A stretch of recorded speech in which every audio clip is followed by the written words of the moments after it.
Hello साथियों, LV classes में आप सभी का स्वागत है। तो उम्मीद होगी कि आप सभी की तैयारी जो है वो बहुत ही बेहतर चल रही होगी। तो आज मैं आप सभी को यहाँ पर जो है प्रैक्टिस सेट 5 सॉल्व कराऊंगा और यहाँ पर आज मैंने जो क्वेश्चन लिए हैं आपके सांख्यिकी के वो अलग टाइप के लिए हैं, यानी कि इसके पहले के जितने भी सेट हैं उनमें आपको इस टाइप के क्वेश्चन देखने को नहीं मिलेंगे। कुछ क्वेश्चन हो सकता है उस टाइप के मिल जाए, नहीं तो आपको यहाँ पर सारे क्वेश्चन अलग देखने को मिलेंगे। ठीक है, बाकी यहाँ पर जितने भी क्वेश्चन कराए जा रहे हैं इंपॉर्टेंट है, इस टाइप के क्वेश्चंस आपके एग्जाम में देखने को मिल सकते हैं, इसलिए कोई भी क्वेश्चन आपको छोड़ना नहीं है। और प्रैक्टिस जितनी ज्यादा आप कर सकते हैं, मॉक टेस्ट जितने ज्यादा आप दे सकते हैं वो आप देते रहिए सभी लोग। ठीक है, क्योंकि मॉक टेस्ट आप सभी को पता है कि आप सभी के लिए यहाँ पर 10+ मॉक टेस्ट की सीरीज आपको दे दी गई है एलवी क्लासेस ऐप पर, और इसके साथ आपको फ्री स्टैटिक नोट दी जा रही है जो कि आप सभी को पता होगा। अगर नहीं पता है तो आप देख लीजिए, इस तरीके से नोट्स तैयार की गई है। देखिए, नोट्स की खास बात यह है कि मैंने इसको इस हिसाब से बनाया है कि आपकी तैयारी जो है, यानी कि जो आपका रिवीजन है वो सबसे फास्ट तरीके से हो जाए। पूरा माइंड मैप मिल जाएगा, लास्ट में आपको जो है रिवीजन पॉइंट मिल जाएंगे कि उस चैप्टर के कौन कौन से पॉइंट जो है सबसे ज्यादा पूछे जा सकते हैं। ठीक है, तो वो सब कुछ आपको इस यहाँ पर नोट्स में मिल जाएगा।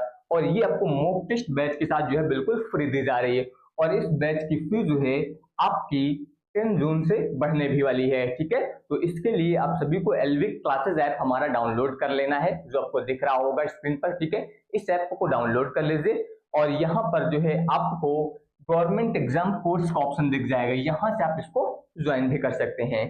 तो चलिए यहाँ पर ध्यान दीजिए।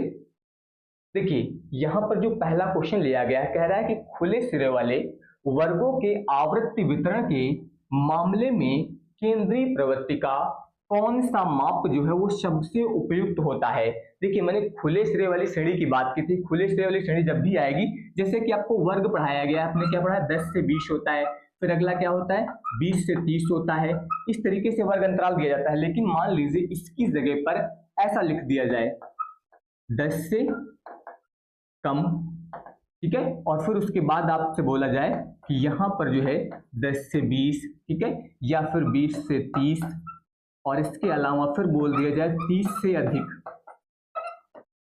इस तरह से जब भी आपको ऐसी श्रेणी मिले जहां पर 10 से कम दिया गया हो या 30 से अधिक दिया गया हो, तो इसको बोलते हैं खुले सिरे वाली श्रेणी। ठीक है, यहाँ पर जो है इसे ओपन एंडेड क्लासेस बोला जाता है। तो यहाँ पर कह रहा है कि खुले सिरे वाले वर्गों के आवृत्ति वितरण के मामले में जो केंद्रीय प्रवृत्ति की मापे तो आप सभी को पता होंगी, समांतर माध्य, गुणोत्तर माध्य, हरात्मक माध्य, इसके अलावा माध्यिका और बहुलक, ये सभी आपकी जो है सेंट्रल टेंडेंसी यानी कि केंद्रीय प्रवृत्ति की मापे होती हैं। तो इसमें कौन सा माप जो है वो सबसे उपयुक्त है खुले सिरे वाली श्रेणी के लिए। तो याद रखिएगा, जब भी आपको खुले सिरे वाली श्रेणी की बात की जाए तो वहां पर दो ही चीजें काम आएंगी। एक तो आपकी माध्यिका को आप डायरेक्ट निकाल सकते हैं, और इसके अलावा माध्यिका के अलावा बहुलक को आप डायरेक्ट इस श्रेणी से ज्ञात कर सकते हैं। बाकी आपका समांतर माध्य, गुणोत्तर माध्य, हरात्मक माध्य, इनको आप डायरेक्ट यहाँ पर जो है खुले सिरे वाली श्रेणी के लिए ज्ञात नहीं कर सकते हैं। ठीक है, तो ये याद रखिएगा। तो माध्यिका और बहुलक, तो यहाँ पर आप देख लीजिए आपके विकल्प में माध्यिका दिया गया, तो ये यहाँ पर जो है उपयुक्त माप हो जाएगा, आदर्श माप हो जाएगा इसके लिए। के बाद आ जाइए, कह रहा है कि 50 प्रेक्षणों का माध्य यहाँ पर आपको दिया गया 60 है। बाद में यह पाया गया कि एक प्रेक्षण जो है वो 50 था, इसको गलती से 80 पढ़ लिया गया, तो सही माध्य क्या होगा। यहाँ पर आपसे सही माध्य, देखिए अगर आपको फॉर्मूला याद है, वैसे तो बहुत सारे तरीके हैं इसको ज्ञात करने के लिए, लेकिन मैं आपको एक सिंपल फॉर्मूला बता देता हूँ। सही माध्य बराबर होता है n x बार माइनस यहाँ पर हो जाएगा आपका गलत प्रेक्षण या फिर गलत संख्या बोल सकते हैं, और प्लस यहाँ पर हो जाएगा आपका सही संख्या या फिर सही प्रेक्षण, और बटे में होता है n।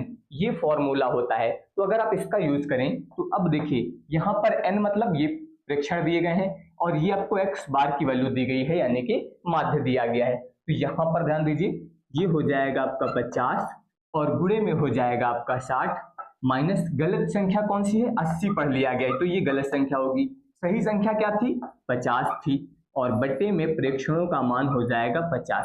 तो अब ध्यान दीजिए, यहाँ पर आप इसका गुणा करेंगे तो ये आ जाएगा 3000, फिर माइनस, अब देखिए 80 से पहले ये 50 घटा दीजिए क्योंकि माइनस का है, तो यहाँ पर बच जाएगा आपका माइनस का 30 और बटे में आ जाएगा 50। अब इसको आपको सॉल्व कर लेना है, तो इसको सॉल्व करेंगे अगर, तो ध्यान दीजिए यहाँ पर इससे आप घटाइए तो ये आएगा 0 यहाँ पर 10 से 3 चले जाएंगे तो हो जाएगा 7, और फिर इसके बाद आ जाएगा 9, 2, और बटे में दिया गया है 50, 0 से काट दीजिए, इसको भाग करेंगे तो ये हो जाएगा 25, 4 बचेगा, 5 9 45, और 5 चौको 20, यानी कि 59.4 आपका विकल्प नंबर ए में दिया गया है। ठीक है, तो ये याद रखिएगा, अगर ये फॉर्मूला याद है तो डायरेक्ट कर सकते हैं, बाकी इसके करने के बहुत सारे तरीके हैं। ठीक है, जो आपको आसान लगे वो आप यूज कर सकते हैं। अगला देखिए क्या कह रहा है कि यदि किसी चर के सभी मूल्य समान हैं और धनात्मक हैं, जैसे कि ये दिया गया है x यहाँ पर दिया गया सभी मूल्य समान है, तो अंकगणितीय माध्य यानी कि जो आपका अरिथमेटिक मीन है, इसके अलावा आपका ज्योमेट्रिक मीन है और हार्मोनिक मीन है, इनके बीच क्या संबंध होगा। याद रखिएगा, जब भी सभी अवयव क्या हो समान, तो जब सारे अवयव क्या होते हैं समान होते हैं, तो उस कंडीशन में आपका am बराबर gm बराबर hm, मतलब जब सारे अवयव समान होंगे तो आपका ये कंडीशन बनेगी। और अगर सभी अवयव यहाँ पर असमान है तो आपका am जो होगा वो gm से बड़ा होगा, और gm जो होगा आपका वो hm से बड़ा होगा। तो ये कंडीशन याद रखिएगा, समान के लिए ये कंडीशन होती है और असमान के लिए यहाँ पर ये कंडीशन होती है। तो यहाँ पर पहले ही बोला गया है समान है, तो समान का मतलब यहाँ पर क्या हो जाएगा am gm, और इसके अलावा जो hm दिया गया है इनके मान क्या हो जाएंगे यहाँ पर, ये सभी जो है समान हो जाएंगे। ठीक है, तो ये याद रखिएगा। के बाद आ जाइए अगला क्वेश्चन। अगला कह रहा है कि किसी श्रृंखला के पदों का उनके किस औसत के लिए जो है वो निरपेक्ष विचलनों का योग जो है वो न्यूनतम होता है। देखिए इसमें दो कंडीशंस हैं, अगर न्यूनतम विचलन के वर्गों का योग बात की जाए x माइनस एक्स बार के होल स्क्वायर का, तो ये आपका मिनिमम होता है। इसके लिए यहाँ पर जो है am के लिए यानी कि समांतर माध्य के लिए जो है ये कंडीशन होती है, लेकिन यहाँ पर x माइनस एक्स बार जो होता है ये आपका मिनिमम होता है यहाँ पर जो है वो माध्यिका के लिए यानी कि मीडियन के लिए, तो ये भी याद रखिएगा यहाँ पर। ठीक है, तो ये दोनों कंडीशन याद रखेगा। अब अगर आपसे यहाँ पर विचलन के वर्गों का योग न्यूनतम बोला जाए तो वो कंडीशन होगी समांतर माध्य के लिए, लेकिन अगर आपसे विचलनों का योग न्यूनतम पूछ लिया जाए तो वो होगा आपका माध्यिका के लिए। ठीक है, तो विचलनों का योग जो न्यूनतम होता है वो किसके लिए होता है, वो माध्यिका के लिए होता है। ठीक है, इसके बाद आ जाइए अगला क्वेश्चन यहाँ पर कह रहा है कि यदि किसी बारंबारता बंटन का बहुलक, बहुलक को आप z से लिखते हैं, ठीक है, ये हो जाएगा 24, और माध्य जो दिया गया है वो आपका 60 दिया गया है, तो उस बंटन की माध्यिका क्या होगी। फॉर्मूला होता है z बराबर 3 माध्यिका माइनस 2 माध्य। तो अब देखिए z का मान 24, 3 गुणे माध्यिका आपको बतानी है और माध्य भी दिया गया है, तो ये हो जाएगा आपका कितना 60। तो कुल मिला के यहाँ पर अगर आप ध्यान दें तो ये 3m बराबर ये आपको दिया गया है 24, इसको आप इधर ले आइए तो 6 दूनी 12 यानी कि प्लस का हो जाएगा आपका 120, और 120 और 24 जोड़ेंगे तो ये बन जाएगा 144, और यहाँ से m की वैल्यू निकालेंगे तो 144, और ये 3 आपका बटे मिल जाएगा, तो इसको आप कैंसिल कर दीजिए, ये हो जाएगा 3 चौक 12, और इसके अलावा यहाँ पर बात करो तो 3 24, 48, ये आपका यहाँ पर जो है मान हो जाएगा। ठीक है, इतना आ जाएगा। इसके बाद आ जाइए अगला क्वेश्चन कह रहा है कि यदि देखिए यहाँ पर एक समीकरण दिया गया 3x minus 4y plus 12 is equal to 0, और x का मानक विचलन, यहाँ पर आपको x का मानक विचलन यानी कि सिग्मा x की वैल्यू दी गई है 8, तो y का प्रसरण ज्ञात कीजिए। यहाँ पर जो है आपको वेरिएंस ऑफ y की वैल्यू जो है वो पता करनी है। तो सबसे पहले जो समीकरण दिया गया है इसको आप y के रूप में लिख दीजिए। देखिए ये है 3x, इसके अलावा माइनस 4y और प्लस 12 0। अगर इसको आप y बराबर निकालें तो y उधर ले जाइए यानी कि 4y हो जाएगा, और इधर कितना बचेगा आपका 3x प्लस 12। अगर y की वैल्यू निकाले तो 4 आपका इन दोनों को डिवाइड करेगा, देखिए 4 से इसको डिवाइड करेंगे तो ये दशमलव लगा दीजिए आप, 30 बनेगा, तो ये हो जाएगा 4 सत्ती 28 और 4 पंचे 20, यानी कि मैंने 4 से इस 3 को डिवाइड किया, और 4 से अगर इस 12 को डिवाइड करेंगे तो 3 बार जाएगा, तो अगर मैं बात करूं तो y बराबर समीकरण क्या होता है ax प्लस बी, ये आप लोगों ने पढ़ा होगा। कुल मिला के अगर मैं यहाँ पर बात करूं तो ये वैल्यू जो है आपकी किसकी बन जाएगी, a की वैल्यू इतनी हो जाएगी।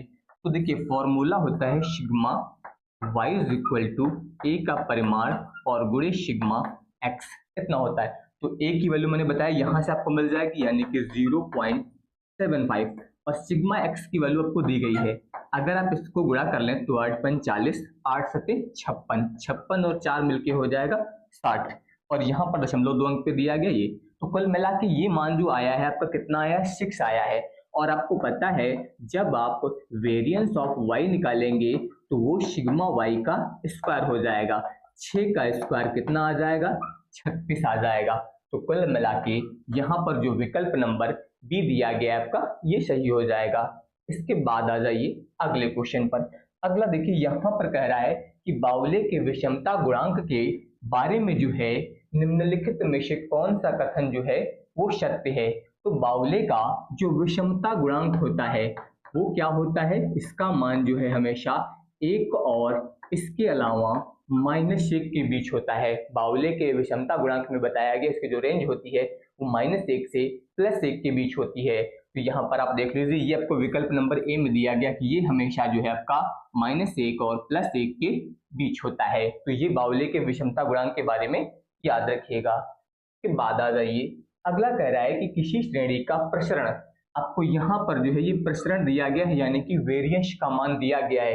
एक प्रकार से ये आप बोल सकते हैं सिग्मा स्क्वायर की वैल्यू आपको दी गई है, ठीक है, और उसका विचरण गुणांक दिया गया है, कोवेरिएंस 20% दिया गया है। तो उस श्रेणी का अंकगणितीय माध्य आपसे पूछा जा रहा है, ठीक है, अरिथमेटिक मीन। देखिए आपने फॉर्मूला पढ़ा होगा कोवेरिएंस बराबर सिग्मा बटे x बार गुणे 100, ये फॉर्मूला होता है, ठीक है। तो यहाँ पर ध्यान दीजिए ये वैल्यू आपको दी गई है। तो अगर यहाँ से आप सिग्मा का मान निकालें तो ये स्क्वायर है, इसका मतलब ये बनेगा √144 और इसका वर्गमूल आ जाएगा आपका 12। अब मान रखिए कोवेरिएंस का मान आपका दिया गया है 20 बराबर सिग्मा का मान हम लोगों ने ज्ञात कर रखा है 12x बार और गुणे में हो जाएगा आपका 100। तो देखिए यहाँ से अगर आप इसको कैंसिल करें तो ये आपका 5 बार में कट जाएगा, x बार आपका इस तरफ आ जाएगा और 12 पंचे कितना बन जाएगा 60। तो ये वैल्यू आपको यहाँ पर मिल जाएगी 60। आप देखिए विकल्प नंबर ए में दिया गया 60, ठीक है, ये हो जाएगा। तो फॉर्मूले आप सभी लोग अच्छे से तैयार कर लीजिए, कहीं ज्यादा समस्या नहीं आएगी, ठीक है। इसके बाद आ जाइए देखिए औसत गति की गणना करने के लिए निम्नलिखित में से इस केंद्रीय प्रवृत्ति के माप का उपयोग किया जाता है जबकि दूरियां समान हो लेकिन गति जो है वो अलग अलग हो। तो याद रखिएगा आप लोग जब भी औसत गति की बात की जाए, औसत चाल की बात की जाए, औसत समय की बात की जाए तो इन सभी के लिए हमेशा जो है हार्मोनिक मीन प्रयोग करते हैं, ठीक है, यानी कि आपका हरात्मक माध्य प्रयोग किया जाता है। कब, जब आपसे औसत गति पूछी जाए, औसत चाल पूछी जाए, औसत दूरी पूछी जाए, तब वहां पर हम लोग हरात्मक माध्य का प्रयोग करते हैं। लेकिन अगर आपसे मान लीजिए इसकी जगह पर औसत अनुपात पूछ लिया जाए, औसत दर पूछ लिया जाए, रेशियो की बात होगी औसत, तो फिर वहां पर हम लोग ज्योमेट्रिक मीन यानी कि यहाँ पर गुणोत्तर माध्य का यूज किया जाएगा। लेकिन इसमें पूछा गया औसत गति तो ये आपका हो जाएगा हार्मोनिक मीन, ठीक है, यानी कि हरात्मक माध्य हो जाएगा। इसके बाद आ जाइए अगला कह रहा है कि प्रथम 11 प्राकृत संख्याओं का प्रसरण, पहली 11 प्राकृत संख्याओं का प्रसरण। तो जब भी इस तरह का क्वेश्चन है तो इसके लिए फॉर्मूला याद रखना है n² - 1/12। ये जो है यहाँ पर n प्राकृतिक संख्याओं का प्रसरण ज्ञात करने का फॉर्मूला होता है। तो सीधे सीधे पहली 11 संख्याओं का बोला गया तो 11² - 1 और बटे में हो जाएगा 12। 11 का स्क्वायर करेंगे तो 121 - 1/12। इसको आप घटा दीजिए, ये आएगा 120/12 और जब इसको डिवाइड कर देंगे तो कितना आ जाएगा 10 आ जाएगा। तो कुल मिला के यहाँ पर विकल्प नंबर सी में दिया गया 10। चाहे जितनी संख्याएं दी जाएं बस आपको ये फॉर्मूला यहाँ पर याद होना चाहिए, ठीक है, 11 बोले, 12 बोले, 20 बोले, 50 आए, चाहे जो भी संख्या दी गई हो, ठीक है।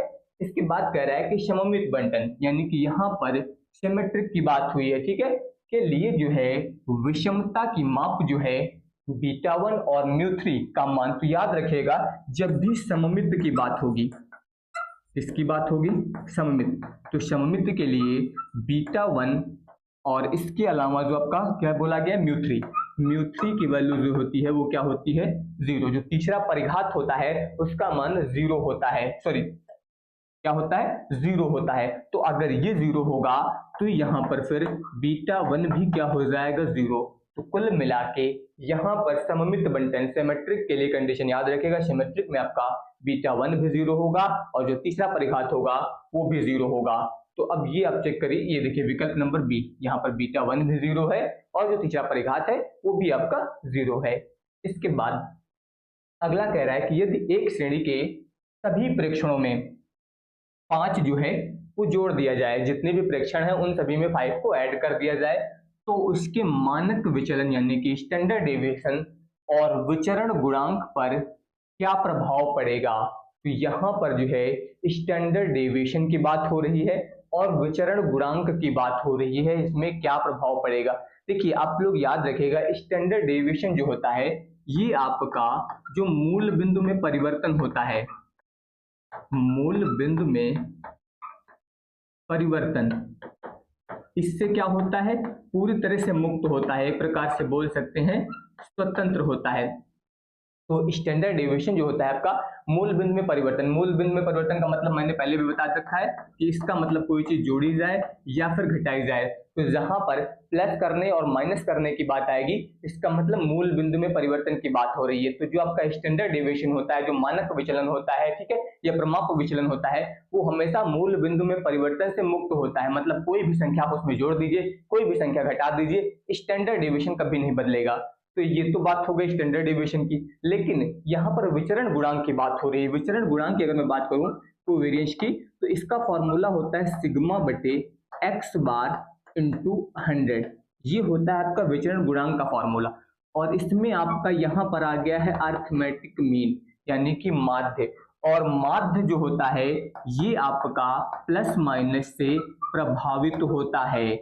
ये तो आप सभी को पता होगा कि जो आपका यहाँ पर समांतर माध्य है ये आपका जो है मूल बिंदु में परिवर्तन से प्रभावित होता है। तो अगर समांतर माध्य प्रभावित होगा, एक्स बार प्रभावित होगा, तो ये मान तो बदलेगा ना, कंफर्म है कि नहीं। अगर ये मान आप बढ़ा दें तो इधर का मान कम हो जाएगा और अगर ये मान घटा देंगे तो इसका मान आपका बढ़ जाएगा। तो कुल मिला के अगर माध्य परिवर्तित होगा तो यहाँ पर कोवेरियंस परिवर्तित हो जाएगा। और इसमें पहले ही बोला गया था कि अगर प्रेक्षण में 5 जोड़ दिया जाए, अगर आप 5 जोड़ देंगे तो समांतर माध्य बदल जाएगा और समांतर माध्य बदल जाएगा तो विचरण गुणांक भी बदल जाएगा। अब पहले ही बोला जाए 5 जोड़ दिया गया, 5 जोड़ा गया है तो इसका मतलब माध्य बढ़ेगा और माध्य बढ़ेगा तो कोवेरियंस घट जाएगा। तो विकल्प में देखिए आप, देखिए यहाँ पर बताया गया कि जो स्टैंडर्ड डेविएशन है आपका ये समान रहेगा लेकिन सीवी यानी कि कोवेरियंस घटेगा। तो ये विकल्प आपका सही हो जाएगा। तो ये कंडीशन आपके समझ में आ गई कि मानक विचलन का मापमान जो है वो मूल बिंदु में परिवर्तन से परिवर्तित नहीं होता है लेकिन कोवेरियंस परिवर्तित होगा क्योंकि माध्य बदल जाएगा आपका, ठीक है। इसके बाद आ जाइए अगले क्वेश्चन पर। अगला कह रहा है कि यदि दो धनात्मक संख्याओं का अंकगणितीय माध्य आपको दिया गया है 25 है और उनका हार्मोनिक माध्य जो है दिया गया है 9 है, तो उनका ज्योमेट्रिक मीन पूछा गया है। ये आपको HM दिया गया है और ये AM दिया गया है। तो ज्योमेट्रिक मीन के लिए फॉर्मूला होता है आपका सीधे under root AM into HM।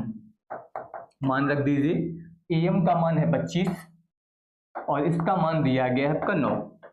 दोनों का वर्गमूल निकाल लीजिए, 5 और 3 मिलकर कितना आ जाएगा 15, यानी कि विकल्प नंबर बी यहाँ पर जो है वो सही हो जाएगा।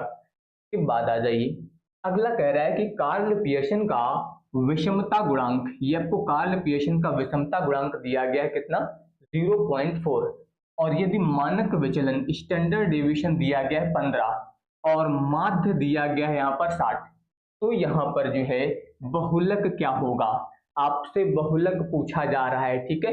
कुल मिला के यहाँ पर z की वैल्यू बतानी है।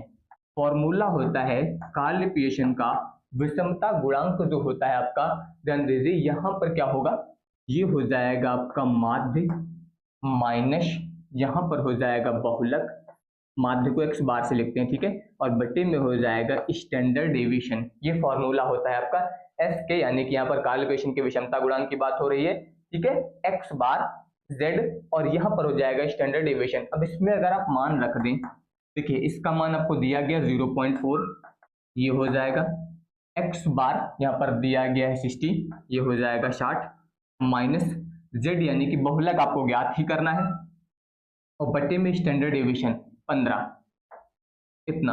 अब देखिए ये गुणा कर दीजिए, 15 चौको कितना हो जाएगा 60, दशमलव लगा है तो दशमलव लगा दीजिए, 60 माइनस जेड, जेड की वैल्यू निकालनी है तो जेड बराबर ये आपका 60 माइनस 6 बराबर आ जाएगा 54 यानी कि 54। तो यहाँ पर ध्यान दीजिए ये विकल्प नंबर ए में आपको दिया गया 54। इस तरीके से आप इसको सॉल्व करेंगे। इसके बाद देखिए यहाँ पर कह रहा है कि यदि किसी बंटन का दूसरा केंद्रीय आघूर्ण आपको दिया गया 4 और चौथा केंद्रीय आघूर्ण दिया गया 48, तो कुर्टोसिस के आधार पर वक्र की प्रकृति कैसी होगी। देखिए एक फॉर्मूला होता है आपका बीटा 2 बराबर म्यू 4 और बटे में होता है म्यू 2 का होल स्क्वायर, ये फॉर्मूला होता है।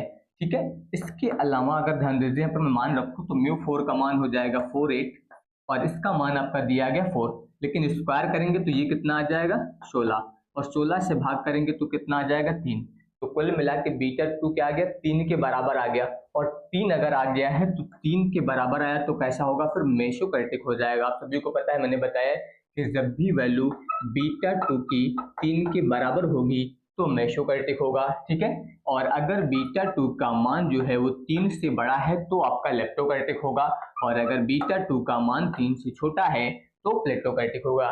कभी कभी ये डायरेक्ट पूछा जाएगा और कभी कभी इस तरह से क्वेश्चन से पूछा जाएगा। इसके पहले जो मैंने क्वेश्चन बताया उसमें डायरेक्ट पूछा गया था, लेकिन इस तरह से भी पूछा जा सकता है आपसे। ठीक है, इसके बाद आ जाइए, अगला कह रहा है यहाँ पर कि प्रकीर्णन का कौन सा मापांक जो होता है वो मूल बिंदु के परिवर्तन से और पैमाने के परिवर्तन दोनों से स्वतंत्र होता है। किसकी बात हुई है, डिस्पर्शन की बात हुई है, प्रकीर्णन की बात हुई है। तो याद रखिएगा डिस्पर्शन की अगर बात होगी, प्रकीर्णन की बात होगी, तो प्रकीर्णन के जितने भी माप होते हैं वो सभी पैमाने में परिवर्तन से जो है वो स्वतंत्र नहीं होते हैं, लेकिन मूल बिंदु में परिवर्तन से पूरी तरह से स्वतंत्र होते हैं। मैंने क्या बताया कि यहाँ पर डिस्पर्शन की बात होगी, प्रकीर्णन की बात होगी, तो उसकी जितनी भी मापें हैं वो सभी मूल बिंदु में परिवर्तन से पूरी तरह से स्वतंत्र होती हैं, लेकिन पैमाने में परिवर्तन से स्वतंत्र नहीं होती हैं। तो यहाँ पर क्या पूछा गया था कि मूल बिंदु और पैमाने दोनों से स्वतंत्र, तो ऐसी कोई माप नहीं है जो दोनों से स्वतंत्र हो, वो यहाँ पर एक मूल बिंदु से यहाँ पर स्वतंत्र होती है। तो यहाँ पर जो है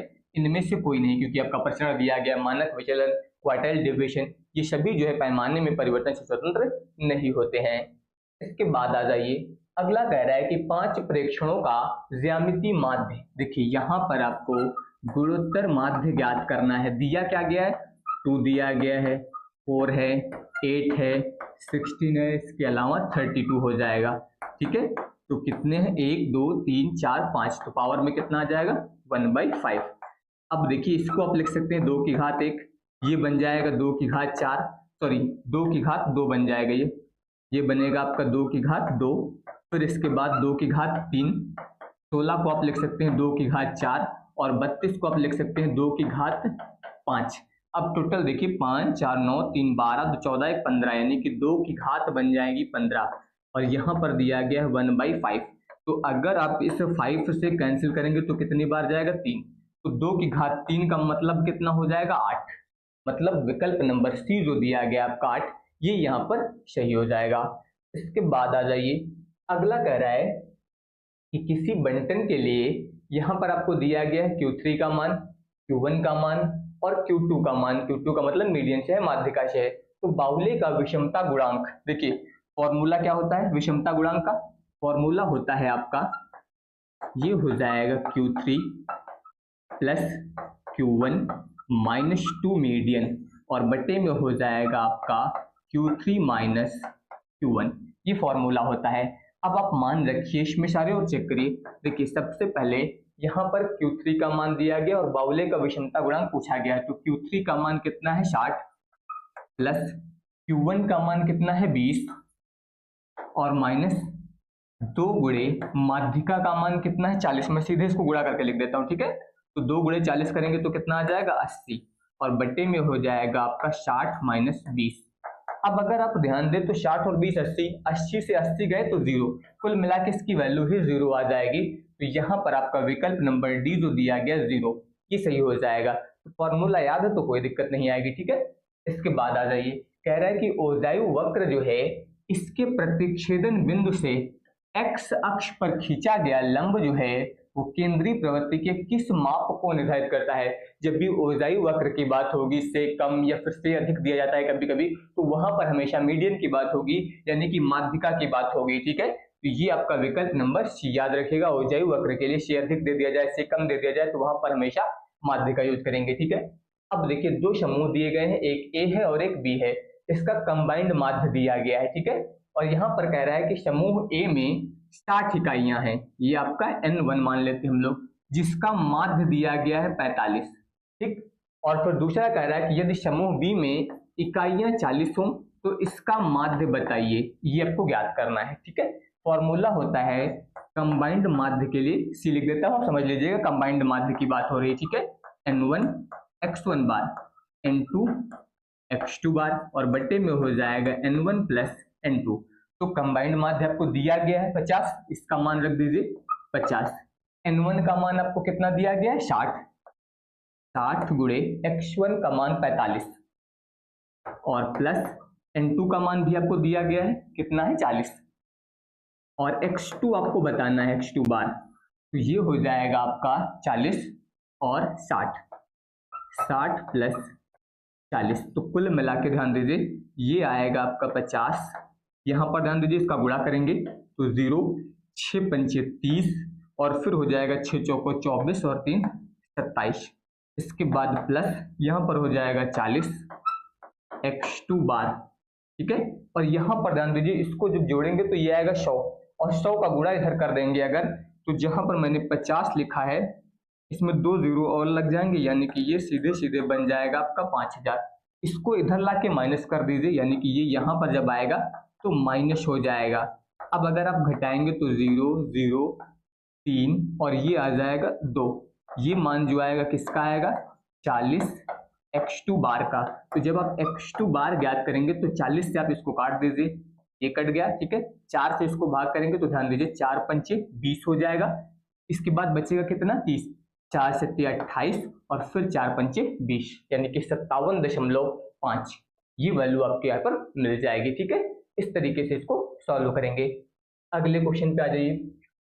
कह रहा है कि निम्नलिखित में से कौन सा संबंध जो है हमेशा सत्य होता है। तो यहाँ पर मानक विचलन, स्टैंडर्ड डेविएशन, क्वार्टाइल डेविएशन के संबंध की बात हुई है। देखिए अगर मैं जनरली बात करूँ यहाँ पर, तो जो सामान्य संबंध होता है वो होता है standard deviation is greater than or equal to, यहाँ पर जो है माध्य विचलन की बात हो जाएगी और ये बड़ा होगा क्वार्टाइल डेविएशन के। ठीक है, तो जो आपका एचडी होता है यानी कि स्टैंडर्ड डेविएशन जो होता है वो किससे बड़ा होता है मीन डेविएशन से, और मीन डेविएशन जो है वो क्वार्टाइल डेविएशन के बड़ा या बराबर हो सकता है। ठीक है, तो ये कंडीशन देखिए, यहाँ पर बताया गया कि मीन डेविएशन जो स्टैंडर्ड डेविएशन से बड़ा है, ये गलत हो जाएगा। क्वार्टाइल डेविएशन मीन डेविएशन से बड़ा, ये भी गलत हो जाएगा, क्योंकि सबसे छोटा तो क्वार्टाइल डेविएशन ही जाएगा ना आपका। यहाँ पर भी देखिए क्वार्टाइल डेविएशन बड़े की बात की गई तो फिर ये सही हो जाएगा। स्टैंडर्ड डेविएशन जो है आपका, देखिए इतना संबंध आपसे पूछा गया केवल इस क्वेश्चन में, स्टैंडर्ड डेविएशन जो है is greater than or equal to mean deviation, तो ये आपका सही हो जाएगा। तो सामान्यतः ये पूरा संबंध आपको याद रखना है, इन तीनों में कोई भी संबंध आपसे पूछा जा सकता है। ठीक है, इसके बाद आ जाइए, अगला कह रहा है कि यदि किसी बंटन का माध्य, ये आपको माध्य दिया गया है, माध्यिका दी गई है और यहाँ पर बहुलक दिया गया है, तो कह रहा है कि बंटन की आकृति कैसी होगी। तो यहाँ पर याद रखिएगा, अगर हम लोग धनात्मक की बात करें, ऋणात्मक की बात करें और इसके अलावा सममित की बात करें,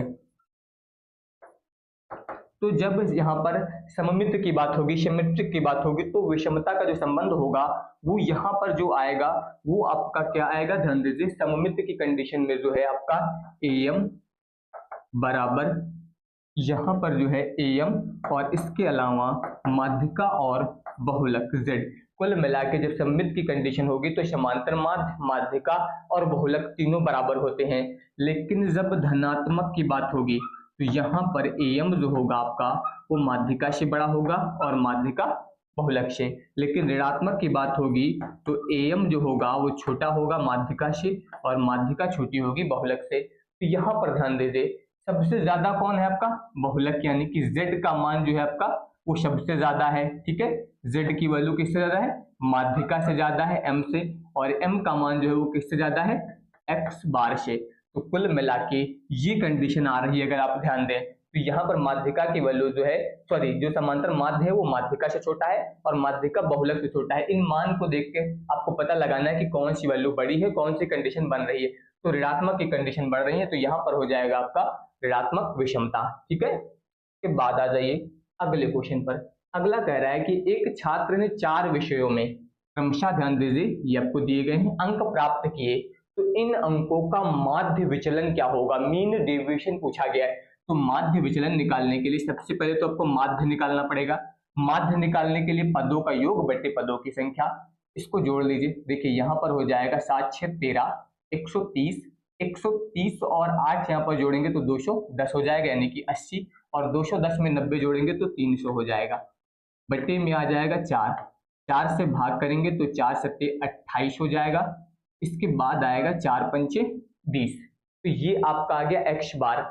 अब आपको निकालना है डेविएशन पहले, तो यहाँ पर ध्यान दीजिए क्या होता है, x माइनस एक्स बार, ठीक है। तो इसके अनुसार अगर निकालेंगे तो पहली वैल्यू है 60 माइनस 75, ये करेंगे आप। इसके बाद अगला जो बनेगा वो हो जाएगा आपका 70 माइनस 75, और फिर इसके बाद जो होगा 80 माइनस 75, और फिर लास्ट में आएगा 90 माइनस 75। तो सबसे पहले आपको ये डेविएशन यहाँ पर निकाल लेना है, ठीक है। ये प्रमाप लगा है इसलिए मान पॉजिटिव ही लेना है, ऋणात्मक नहीं लेना है, ठीक है। यहाँ पर 75 से आप 60 घटाएंगे तो कितना आ जाएगा 15, यहाँ पर ध्यान दीजिए कितना आ जाएगा 5, यहाँ पर कितना आएगा 5, और यहाँ पर कितना आ जाएगा 15। तो कुल मिला के ये 15, 5 20, 5 25, 25 और 5 30, 10 40। तो टोटल जो आ जाएगा आपका समेशन x माइनस एक्स बार बराबर वो कितना आ जाएगा आपका 40 आ जाएगा, ठीक है। और आपका जो मीन डेविएशन होता है वो होता है समेशन x माइनस एक्स बार बटे n। तो इसकी वैल्यू हम लोगों ने निकाली है 40, और n का मान आपको 4 दिया गया था, तो कुल मिला के कितना आ जाएगा 10 आ जाएगा। तो यहाँ पर जो है ये विकल्प आपका सही हो जाएगा। अब इसके बाद देखिए अगला कह रहा है कि किसी बारंबारता बंटन का विचरण यानी कि वेरिएंस आपको दिया गया 25, यदि प्रत्येक पद को 3 से गुणा किया जाए और 4 जोड़ दिया जाए तो नया मानक विचलन यानी कि स्टैंडर्ड डेविएशन क्या होगा। तो सबसे पहले यहाँ पर इसका स्टैंडर्ड डेविएशन निकाल लीजिए। स्टैंडर्ड डेविएशन जो होगा वो वेरिएंस का रूट हो जाएगा कुल मिला के 25, इसका मान निकालेंगे 5। तो ये आपका ओल्ड स्टैंडर्ड डेविएशन है, आपको न्यू स्टैंडर्ड डेविएशन चाहिए। तो आपको मैंने बताया है, अभी बताया है कि जो मानक विचलन होता है ये मूल बिंदु में परिवर्तन से प्रभावित नहीं होता है, लेकिन पैमाने में परिवर्तन से प्रभावित होता है। तो मूल बिंदु में परिवर्तन से प्रभावित नहीं होगा, मतलब जब 5 जोड़ा जाएगा तो इससे स्टैंडर्ड डेविएशन पर कोई प्रभाव नहीं पड़ेगा, लेकिन जो 3 से गुणा किया जा रहा है इससे प्रभाव पड़ेगा। तो पहले कितना था 5 था, आपने 3 से मल्टीप्लाई कर दिया इसको तो कितना हो जाएगा 15 हो जाएगा। तो ये याद रखिएगा कि मानक विचलन जो है वो पैमाने में परिवर्तन से यहाँ पर जो है परिवर्तन होता है, पैमाने में परिवर्तन करने से, ठीक है। तो 3 से गुणा किया गया था तो मैंने 3 से स्टैंडर्ड डेविएशन में गुणा कर दिया, लेकिन जोड़ने घटाने का कोई फर्क नहीं पड़ता है, तो यहाँ पर जोड़ा घटाया नहीं जाएगा। इसके बाद आ जाइए अगला कह रहा है कि केली का विषमता गुणांक जो है वो किस पर आधारित होता है। तो जो केली का विषमता गुणांक होता है ये आपका दशमक और शतमक पर आधारित होता है। अगर मैं दशमक और शतमक की बात करूं तो जो दशमक होता है इसमें आपके 10 बिंदु होते हैं, यानी कि 10 पॉइंट होते हैं, ठीक है। दशमक में जो है, सॉरी दशमक की बात मैं कर रहा हूं, तो दशमक में जो है आपके 9 पॉइंट होते हैं और 10 भाग होते हैं। दशमक में 9 बिंदु होते हैं और यहाँ पर जो है 10 भाग होते हैं। शतमक की बात होगी तो यहाँ पर जो है आपके शतमक में 99 बिंदु होंगे और यहाँ पर जो पार्ट होंगे वो 100 होंगे, ठीक है। तो ये याद रखिएगा, दशमक और शतमक इन दोनों पर जो है आपका यहाँ पर केली का विषमता गुणांक जो है वो आधारित होता है। तो ये आपको यहाँ पर इसके बारे में जो है याद रखना है, ठीक है। इसके बाद अगर मैं बात करूं, चलिए आज की क्लास यहीं पर मैं एंड करूंगा क्योंकि इतने ही क्वेश्चंस थे, ठीक है। बाकी आप सभी लोग अपनी तैयारी को बेहतर ढंग से करते रहिए। कहीं पर कोई डाउट होगा तो कमेंट करिएगा, वैसे मैं सभी के कमेंट का रिप्लाई लगभग करता हूं, ठीक है। अगर कभी छूट जाए तो उसके लिए परेशान मत होइएगा, आप कमेंट कर दीजिएगा। मैं पूरी कोशिश करूंगा कि आपकी जो भी समस्या है वो अगर मैं सॉल्व कर सकता हूँ तो उसे पूरी तरह से सॉल्व करूंगा, ठीक है। बाकी इस बैच के बारे में मैंने बता ही दिया है कि ये मेन बैच आपका फुल मॉक टेस्ट के लिए है। ये तो मैंने आपको पढ़ने के लिए सारे कंटेंट दे दिए कि कहीं पर कोई दिक्कत ना आए। जितना कंटेंट मैंने आपको इसके साथ फ्री में दे दिया है, इतना आजकल पेड बैच में जो आपके महंगे महंगे बैच चलाए जा रहे हैं इसके लिए, उनमें भी नहीं मिलेगा। मैंने जिस तरह के नोट्स यहाँ पर प्रोवाइड किए हैं, ठीक है। तो अगर आप ये नोट्स लेना चाहें तो इसके लिए आप हमारा जो एलवी क्लासेज ऐप है उसे डाउनलोड कर लीजिएगा। धन्यवाद।